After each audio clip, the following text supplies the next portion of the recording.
Nah, ini kalau misalnya kita berbicara program pembangunan kesejahteraan, ini yang ingin saya angkat di sini adalah program Perlinsos misalnya ya. Perlindungan sosial ya. Perlindungan sosial, ya. Tujuan dari Perlinsos ini adalah mengangkat masyarakat yang tipe 2 tadi, yang terlalu lapar tadi, untuk dia naik menjadi masyarakat tipe 1. Atau tujuan keduanya adalah menjaga masyarakat tipe 1 ini, ketika ada guncangan-guncangan, dia tidak jatuh ke tipe kedua. Nah, makanya di Perlinsos itu, nah ini yang perlu diluruskan ya, ini orang-orang banyak menganggap Perlinsos itu bansos. Ya, gitu ya. Perlindungan sosial itu. Iya, Perlinsos itu ada 2 lagi subtipologinya ya.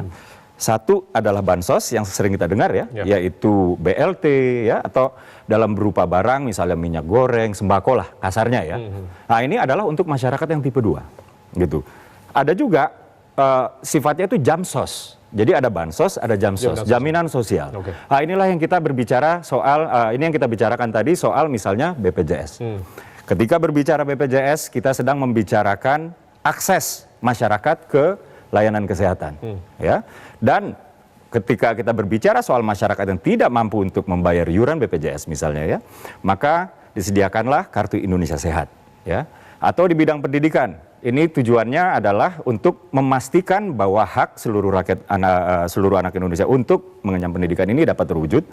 Apabila kemudian ada keterbatasan ekonomi, maka di situ pemerintah intervensi dengan program Kartu Indonesia Pintar yang sekarang sudah menjelma menjadi program Indonesia Pintar. Ya. Dan Pak Prabowo dan Mas Gibran ya, kalau misalnya saya baca ya, nama programnya ini ada banyak ya. Jadi ada program hasil terbaik cepat nomor 2 dan nomor 5. Juga ada program prioritas nomor 5, nomor 7 yang tadi juga sudah saya sebutkan, Astacita nomor 6 ya. Yang kalau misalnya saya rangkum, Pak Prabowo dan Mas Gibran akan melanjutkan ya kartu-kartu kesejahteraan tadi, termasuk juga program Indonesia Pintar, termasuk juga Kartu Indonesia Sehat, Kartu Lansia, dan justru akan menambah satu lagi nih Pak. Ada tambahan kartu. Ada tambahan lagi, yaitu apa? Kartu Anak Sehat. Sebagai pelengkap untuk atau pendukung untuk program makan bergizi gratis. Jadi tadi sudah disebutkan ya. Tadi sudah disebutkan bahwa makan bergizi gratis ini dia tidak bisa stand alone ya. Kalau misalnya kita lihat dari aspek kesehatan, dia harus didampingi oleh ABCD ya, dan salah satunya adalah itu.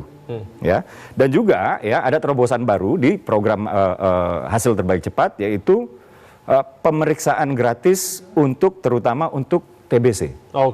Untuk TBC, dan khusus untuk TBC ya? Khusus untuk TBC. Saat ini memang sedang dipikirkan rancangan teknokratiknya khusus untuk TBC. Ya, tapi kalau misalnya ada ruang fiskal, tentunya kita bisa melakukan hal yang lain. Gitu. Nah, kenapa TBC ini penting ya untuk kita tangani secara serius? Jadi begini, tahun 2023 kemarin ya data kami mencatat bahwa ada sekitar 1.000 ya kasus atau prevalensi penderita tuberkulosis atau TBC.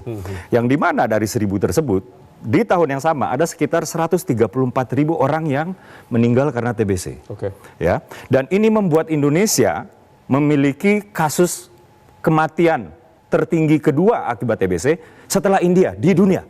Kedua tertinggi. Dan itu yang menjadi perhatian. Dan ini sangat menjadi perhatian Pak Prabowo dan Mas Gibran, sehingga aspek preventif tadi inilah yang sekarang kita kejar, ya. Jadi jangan sampai orang sudah kena TBC atau sudah parah TBC-nya, baru kemudian berobat, baru kemudian tidak ketolong gitu. Nah, kita tidak menginginkan itu.